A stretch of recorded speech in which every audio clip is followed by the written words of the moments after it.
Hello बच्चों, स्वागत है आपका हमारे चैनल पर्सनल ट्यूटर पे। मेरा नाम है ऐश्वर्या शर्मा एंड मैं आपको पढ़ाऊंगी chapter number 5, challenges faced by Indian democracy. तो चलिए स्टार्ट करते हैं हमारा chapter. As we have said earlier, democracy is a continuous living process. Mere adoption of democracy does not bring democracy into practice. तो हमने ये चीज़ पहले भी पढ़ी है कि डेमोक्रेसी एक ऐसा फॉर्म ऑफ गवर्नमेंट है जो कंटिन्यूस लिविंग प्रोसेस है। मतलब ये लगातार चलता रहता है और सिर्फ किसी कंट्री में डेमोक्रेसी को अडॉप्ट कर लेने से वो एक्चुअल प्रैक्टिस पे नहीं आती है। बहुत सारे प्रिंसिपल्स रूल्स होते हैं डेमोक्रेसी से रिलेटेड जो किसी भी कंट्री को फॉलो करने पड़ते हैं। Alert and conscious efforts are required to sustain democracy. It is necessary to understand threats to democracy in time and deal with them in democratic manner. In this chapter, we will primarily focus on challenges before democracy in India. किसी भी country में democracy के sustain होने के लिए ज़रूरी है कि वहाँ की गवर्नमेंट और वहाँ की पब्लिक अलर्ट रहे और कॉन्शियस रहे और पूरे समय एफर्ट्स लेते रहे। ये नेसेसरी है समझना कि कंट्री में ऐसी कौन सी चीज़ें हो रही है जो डेमोक्रेसी के लिए थ्रेट का काम कर रही है, जो इस फॉर्म ऑफ गवर्नमेंट को डिक्टेटरशिप में चेंज कर देगी या किसी भी और फॉर्म में एनार्की में चेंज कर देगी। तो इसीलिए ज़रूरी है कि ये जो भी थ्रेट्स हैं डेमोक्रेसी पे, इनके साथ समय पे डील किया जाए प्रॉपर डेमोक्रेटिक मैनर पे। इस चैप्टर में हम यही फोकस करने वाले हैं कि एक्चुअली इंडिया की जो डेमोक्रेसी है उस पे आज के समय क्या क्या चैलेंजेस हैं, क्या क्या प्रॉब्लम्स है जो डेमोक्रेसी को सक्सेसफुल होने नहीं दे रही है। But before that, let us have a look at challenges before democracy at the global level. पर इसके पहले हम देखेंगे कि ग्लोबली इंटरनेशनल लेवल पे डेमोक्रेसी के सामने क्या क्या चैलेंजेस है। Today every nation in the world claims to be democratic, but in reality very few nations in the world have democracy that protects the rights and freedoms of people and give priority to welfare of people. आज के समय हर देश जो दुनिया का है वो कहता है कि हम एक डेमोक्रेटिक देश हैं, लेकिन आप सारे नेशंस की असलियत पे जाएं तो कुछ ही नेशंस ऐसे हैं जो असलियत में डेमोक्रेटिक हैं, जो अपने लोगों की राइट्स प्रोटेक्ट करते हैं और अपने लोगों को फ्रीडम देते हैं और जिनका सबसे पहला काम है लोगों का वेलफेयर करना। मतलब बहुत लिमिटेड नेशंस है जहाँ पे गवर्नमेंट सिर्फ लोगों के लिए काम करती है। Many democracies are facing the challenges of military take over, spread of democratic values at the global level and adoption of true democracy by all nations is a major challenge at global level. बहुत सारी ऐसी democratic countries हैं जहाँ पे उनकी military ने सारा power लिया हुआ है और वहाँ पे डेमोक्रेसी बिल्कुल भी सक्सेसफुल नहीं है, वहाँ पे चैलेंजेस फेस कर रही है। ग्लोबल लेवल पे डेमोक्रेटिक वैल्यूज़ को स्प्रेड कराना बहुत मुश्किल है और ज़रूरी है कि हर नेशन डेमोक्रेसी को as a form of government adopt कर ले। और ये आज के समय का ग्लोबल लेवल का सबसे बड़ा चैलेंज है डेमोक्रेसी के लिए कि कंट्रीज़ जो कहती हैं कि हम एक डेमोक्रेटिक कंट्री हैं, उनमें भी प्रॉपरली डेमोक्रेसी प्रैक्टिस नहीं हो रही है। मिलिट्री ने पावर दिया हुआ है या फिर जो भी वैल्यूज़ हैं, प्रिंसिपल्स हैं डेमोक्रेसी के, उसे फॉलो नहीं किया जा रहा है। Next is democratic values are found to be very weak even in those nations where democracy appears to be deep rooted. In nations like India, democracy appears in the form of voting, elections, governmental structure, judiciary, etc. However, this is only a political form of democracy. Next जो democracy के साथ problem है या challenge है globally वो ये है कि ऐसे नेशंस जिन्हें देखकर हमें लगता है कि यहाँ पे तो डेमोक्रेसी डीप रूटेड है, यहाँ की जो जड़ें हैं उनमें भी डेमोक्रेसी बसी हुई है, ऐसे नेशंस में भी आपको डेमोक्रेटिक जो वैल्यूज़ हैं वो बहुत वीक दिखेंगे। फॉर एग्ज़ाम्पल यहाँ इंडिया का एग्ज़ाम्पल दिया है कि हमारी जो जो डेमोक्रेसी है वो अपीयर कैसे होती है, वो अपीयर ऐसे होती है कि हम कहते हैं हम वोटिंग से अपने जो रिप्रेजेंटेटिव्स है वो चूज़ करते हैं, हम कहते हैं हमारे कंट्री में फ्री एंड फेयर इलेक्शन होता है, हम कहते हैं हमारा जो गवर्नमेंट का स्ट्रक्चर है वो एक्चुअली डेमोक्रेसी के प्रिंसिपल पे बेस्ड है, हम कहते हैं कि हमारे पास 3 लेवल्स हैं, हमारे पास अलग अलग लेवल्स हैं, नेक्स्ट हमारे पास लेजिस्लेचर है, एग्जीक्यूटिव है, जुडिशरी है, जो प्रूव करता है कि हमारी कंट्री एक डेमोक्रेटिक कंट्री है। लेकिन ये जो भी हम चीज़ें कहते हैं ये तो सिर्फ और सिर्फ एक कहने का तरीका है, एक प्रूफ करने का तरीका है कि एक्चुअली हम एक डेमोक्रेटिक कंट्री हैं। बट एक्चुअली हम रियलिटी पे जाएं तो बहुत सारे डेमोक्रेसी के प्रिंसिपल्स हैं जो इंडिया में भी फॉलो नहीं होते हैं। Next, to become a way of life, democracy must be practiced in each and every aspect of social life. Several measures such as inclusion of all social components, autonomy to social institutions, empowerment of citizens, protection of human values and need to be adopted for real cultivation of democracy. अब ये हमने जितनी चीज़ों की बात की, voting की बात की, इलेक्शन की बात की, गवर्नमेंट के स्ट्रक्चर की बात की, ये सारी चीज़ें डेमोक्रेसी का पॉलिटिकल फॉर्म है। लेकिन जब हम डेमोक्रेसी की एक्चुअल प्रैक्टिस की बात करते हैं तो हम सिर्फ उसके पॉलिटिकल फॉर्म को नहीं देख सकते, ज़रूरी है कि सोशली भी डेमोक्रेसी किसी कंट्री में उतनी ही एक्सेप्टेड हो। और इंडिया के साथ प्रॉब्लम यही है, इंडिया के साथ प्रॉब्लम ये है कि बहुत सारी जगहें हैं जिनसे प्रूफ होता है कि डेमोक्रेसी यहाँ सक्सेसफुल नहीं हो पाया है। जैसे बहुत सारे वीकर सेक्शंस हैं जो आज तक किसी भी पॉलिटिक्स में पार्टिसिपेट नहीं करते हैं या उनका कुछ भी वेलफेयर नहीं हो रहा है।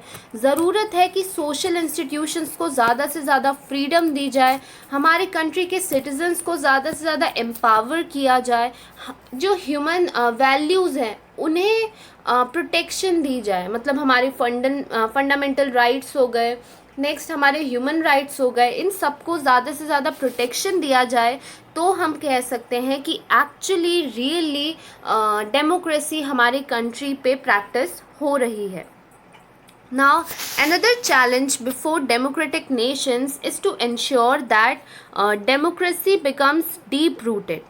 Freedom, equality, fraternity, and justice, peace, humanitarianism, development are the values that should be practiced at all levels of society. The mass support for this purpose can be gathered only through democratic means.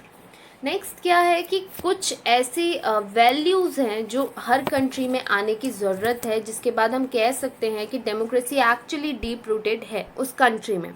जैसे हर country में लोगों को freedom मिलनी चाहिए, equality मिलनी चाहिए, fraternity की feeling, एक ब्रदरहुड की फीलिंग लोगों के अंदर होनी चाहिए, जस्टिस मिलना चाहिए, पीस मिलना चाहिए, लोगों का डेवलपमेंट होना चाहिए और लोगों के वेलफेयर के लिए गवर्नमेंट को काम करना चाहिए। अगर ये चीज़ें सोसाइटी के हर लेवल में प्रैक्टिस होने लग गई तो हम कह सकते हैं कि वहाँ की डेमोक्रेसी एक्चुअली सक्सेसफुल हुई है।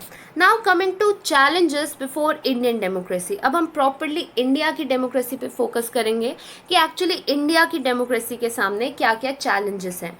To make democracy more meaningful, the government of India decentralised power and adopted the policy of reservation for women and weaker section of the society. हमारी डेमोक्रेसी को और ज़्यादा स्ट्रॉन्ग करने के लिए और ज़्यादा मीनिंगफुल बनाने के लिए हमारी गवर्नमेंट ने डिसेंट्रलाइजेशन किया। डिसेंट्रलाइजेशन का मतलब होता है कि हम आज एक फेडरल कंट्री हैं, हमारी कंट्री में जो पावर है वो सिर्फ और सिर्फ सेंट्रल गवर्नमेंट के पास नहीं है। सेंट्रल गवर्नमेंट अपनी जो पावर है वो अलग अलग स्टेट गवर्नमेंट को बांटती है, और जो स्टेट गवर्नमेंट है वो अपनी पावर अलग अलग जगहों की लोकल सेल्फ गवर्नमेंट को बांटती है। और इस बेसिस पे हमारी कंट्री में डिवीज़न ऑफ पावर होता है, जिसे हम कह सकते हैं डिसेंट्रलाइजेशन होता है, ताकि किसी भी जगह में अगर वहाँ की लोकल सेल्फ गवर्नमेंट वहाँ की प्रॉब्लम्स हैंडल करेगी तो वो गवर्नमेंट एक्चुअली वहाँ की प्रॉब्लम्स जानती है, वहाँ के इश्यूज़ को सॉल्व करना जानती है, और लोग भी उनसे इंटरेक्ट कर सकते हैं। तो ये चीज़ बहुत ज़्यादा सक्सेसफुल रही है। नेक्स्ट, हमारी कंट्री में रिजर्वेशन की पॉलिसी अडॉप्ट की गई है, जहाँ पे औरतों को और जो भी वीकर सेक्शन ऑफ सोसाइटी है उन्हें रिजर्वेशन पहुँचाया गया है। उन्हें government institutions, next government jobs, हर जगह रिजर्वेशंस दिए गए हैं। Now next one is communalism and terrorism. Religious conflict and the resultant terrorism is one of the major challenges before Indian democracy.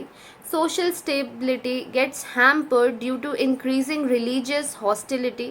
People's participation in democratic process reduces to a great extent due to terrorism.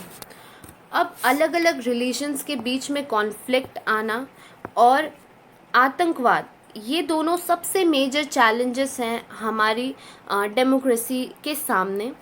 और ये जो religions के बीच में problems आती हैं, जो एक religion वाले दूसरे रिलीजन के अगेंस्ट कुछ भी करते हैं, हम कह सकते हैं राइट्स होते हैं, बहुत केओस मचा हुआ है कंट्री में रिलीजन के नाम पे, झूठी खबरें फैलाई जाती है, लोगों को भड़काया जाता है। ये सारी चीज़ों के कारण हमारी कंट्री अब सोशली स्टेबल नहीं रही है कई जगहों पे, और बहुत बार तो चीज़ें इतनी ज़्यादा हो जाती है कि वहाँ पे दंगे फसाद तक हो जाते हैं।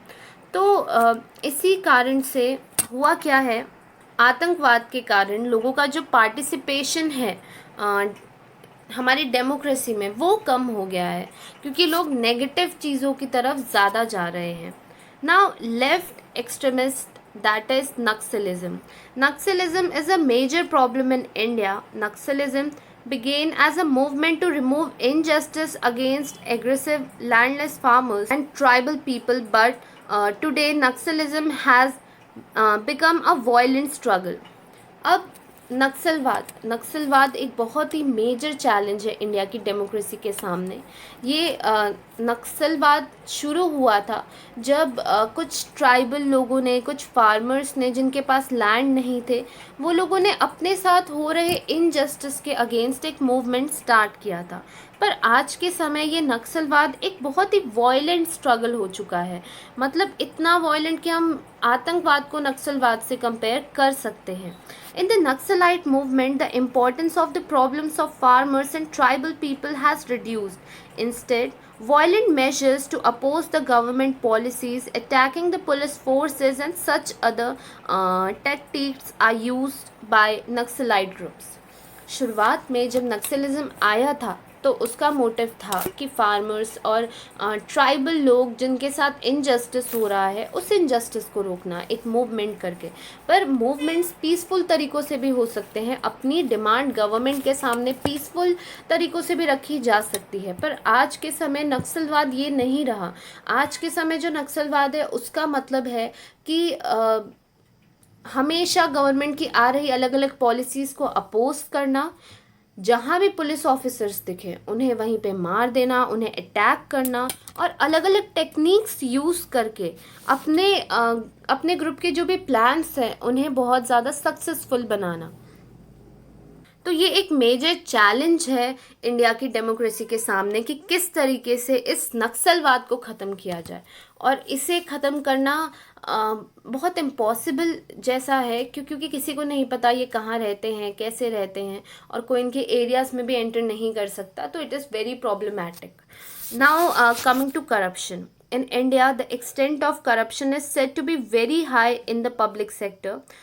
Government's working capacity is reduced due to corruption at the political and administrative levels. India में कहा जाता है कि करप्शन बहुत ज़्यादा है पब्लिक सेक्टर पे। जितने भी गवर्नमेंट ऑफिसेज हैं, जितने भी गवर्नमेंट ऑफिशियल्स हैं, ये सारे अपना काम करप्शन से करते हैं। और गवर्नमेंट जितना काम कर सकती थी, जो कैपेसिटी थी गवर्नमेंट की काम करने की, वो रिड्यूस हो चुकी है करप्शन के कारण। क्योंकि आप हर जगह पॉलिटिक्स में देखें, एडमिनिस्ट्रेशन में देखें, हर जगह करप्शन है। People develop distrust and dissatisfaction about the entire governmental system due to delay in governmental work, poor public services and facilities, and different financial blunders. और लोगों का इस करप्शन के कारण गवर्नमेंट के ऊपर बहुत ज़्यादा डिस्ट्रस्ट आ चुका है, डिससेटिस्फैक्शन आ चुका है गवर्नमेंट सिस्टम के अंदर। और साथ ही साथ ऐसा माना जाता है कि ये करप्शन के कारण जो गवर्नमेंट के लोग हैं वो अपना काम बहुत धीरे करते हैं, वो पब्लिक को सही से सर्विसेज और फैसिलिटीज़ प्रोवाइड नहीं करते। और सब पे मतलब जिसे भी अपना काम कराना है उससे फिर फाइनेंशियली स्ट्रांग होना पड़ेगा अगर उससे अपना काम चाहिए, और जो फाइनेंशियली स्ट्रांग नहीं है उनका काम समय पे नहीं होता। Next, corruption in the electoral process, bogan voting, bribing the voters, abducting the voters, and such other things reduces people's confidence in the democratic process. Next, voting से रिलेटेड भी बहुत ज़्यादा करप्शन होता है, जैसे इलेक्टोरल प्रोसेस में corruption होना, voting के समय करप्शन होना, लोगों को ब्राइब करके वोट कराना। नेक्स्ट, वोटर्स का बहुत ज़्यादा एब्डक्शन होना। और इस तरीके की जो चीज़ें हैं इनके कारण लोगों का जो कॉन्फिडेंस था हमारे डेमोक्रेटिक प्रोसेस पे वो बहुत ही रिड्यूस हो चुका है। Now next one is criminalisation of politics. Increased participation of criminals in political process is another serious problem for democratic system. Sometimes political parties give a candidature to people having a criminal background, facing criminal allegations and allegations of corruption. This increases the role of money and muscle power in politics. This may also lead to violence during elections. तो next क्या हुआ है कि politics में criminalisation होने लगा है।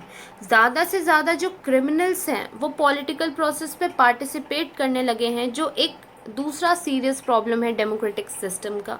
बहुत बार ऐसा होता है जो पॉलिटिकल पार्टीज़ होती हैं वो उन लोगों को कैंडिडेचर देती है जिनका क्रिमिनल बैकग्राउंड है, या वो कोई क्रिमिनल एलिगेशन फेस कर रहे हैं, या वो किसी तरह के करप्शन के केस में फंसे हुए थे। ऐसे लोगों को कैंडिडेचर देती है और बहुत बार ऐसे लोग जीत भी जाते हैं, जिससे हम कह सकते हैं पॉलिटिक्स में क्रिमिनल्स की एंट्री हो जाती है, जिसके कारण मनी का जो पावर है वो बहुत ज़्यादा बढ़ जाता है। लोग मनी और अपना मसल पावर यूज़ करके पॉलिटिक्स में घुसते हैं और इसके कारण इलेक्शन में भी बहुत ज़्यादा वायलेंस होता है। एंड आफ्टर दैट ऐसे लोग जब पावर पे आ जाते हैं, जब उन्हें सीट्स मिल जाती हैं, तो वो अपने पावर का मिसयूज़ भी करते हैं। Now next one is social challenges. Apart from the challenges mentioned above, Indian democracy faces other social challenges. The problem like unemployment, unequal distribution of resources, increasing gap between rich and poor, caste-based issues need to be resolved. In challenges जो ऊपर दिए हुए हैं इनके अलावा Indian democracy जो है वो दूसरे सोशल चैलेंजेस भी फेस करती है, जैसे अनएम्प्लॉयमेंट है, बहुत ज़्यादा बेरोज़गारी है हमारी कंट्री में, हमारे जो रिसोर्सेज है वो अनइक्वल उनका डिस्ट्रीब्यूशन हुआ है। जो अमीर है वो दिन ब दिन अमीर होते जा रहे हैं, ज़्यादा अमीर होते जा रहे हैं, और जो गरीब है वो दिन ब दिन बहुत ज़्यादा गरीब होते जा रहे हैं। नेक्स्ट, अमीर गरीब के बीच का जो गैप है वो बहुत ज़्यादा ही बढ़ चुका है। कास्ट से रिलेटेड जो प्रॉब्लम जिसे सालों से सॉल्व करने की कोशिश की गई थी वो आज भी चलती आ रही है, और ये सारे चैलेंजेस हैं जिन्हें सॉल्व करना, रिजॉल्व करना बहुत ज़्यादा ज़रूरी है। Now what steps should be taken to make Indian democracy successful. क्या स्टेप्स लेने ज़रूरी हैं इंडियन डेमोक्रेसी को सक्सेसफुल बनाने के लिए। First one is majority opinion has a lot of importance in democracy. In a democracy political party getting majority of votes come to power. Parliament takes all decision by majority. Democracy aims at the welfare of majority of people. तो सबसे ज़्यादा democracy में ज़रूरी है कि majority का opinion लिया जाए। हमारी कंट्री की डेमोक्रेसी में क्या होता है कि पॉलिटिकल पार्टी को मेजॉरिटी ऑफ वोट्स मिलते हैं और वो पावर में आ जाते हैं। फिर जो पार्लियामेंट होती है वो डिसीजन लेती है बाय मेजॉरिटी। और डेमोक्रेसी का एम ही यही होता है कि ज़्यादा से ज़्यादा लोगों का वेलफेयर किया जाए। When the importance is given to majority, it is possible that injustice may be done to those who are marginal and who are in minority. Though democracy is a government by majority, minorities should also be included in the process of decision making.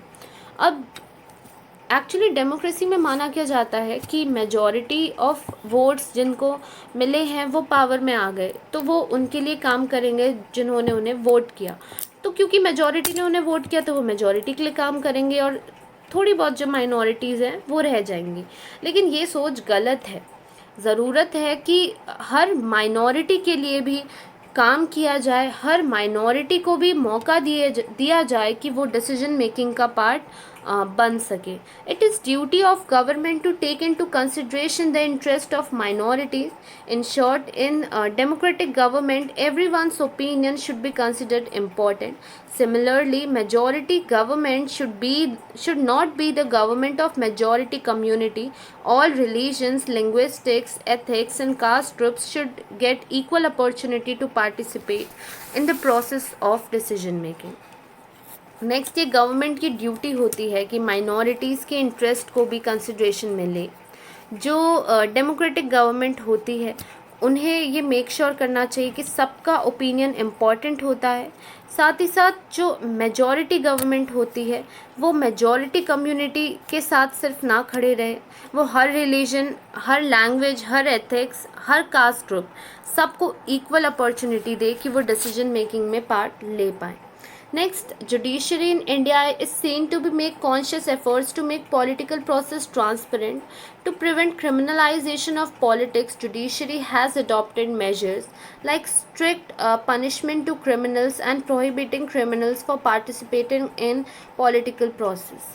Next, जो हमारी country की जो judiciary है उसने consciously efforts लिए हैं कि political process को ट्रांसपेरेंट किया जाए और जुडिशरी ने क्रिमिनलाइजेशन पॉलिटिक्स में रोकने के लिए मेजर्स लिए हैं कि जो भी क्रिमिनल्स हैं उन्हें स्ट्रिक्ट पनिशमेंट दी जाए और किसी भी क्रिमिनल को पॉलिटिकल प्रोसेस में पार्टिसिपेट करने से रोका जाए।